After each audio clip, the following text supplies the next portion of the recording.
तसे सौभाग्य व संतती देणारे, सर्व कार्यात विजयी करणारे विष्णवे नमो नमः. हरि ओम. विष्णू स्मरणार्थ परिपूर्णतास्त्व. हरि ओम. तत्सत् श्री ब्रह्मार्पणमस्तु. शुभं भवतु शुभं भवतु शुभं भवतु. ओम शांती शांती शांती. आपल्या हातातलं सगळं वरच्या तांबा सोडून दे. नमस्कार करायचं. या ठिकाणी आपला पूजा विधी संपलेला आहे. पोथीला सुरुवात करतो. शांत चित्ताने पोथी ऐकायची.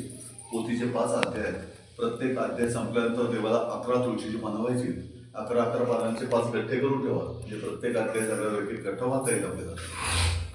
ओम गुरु ब्रह्मा गुरु विष्णू गुरु देव महेश्वर गुरु साक्षात परब्रह्म तस्मै श्री गुरुवे नमः.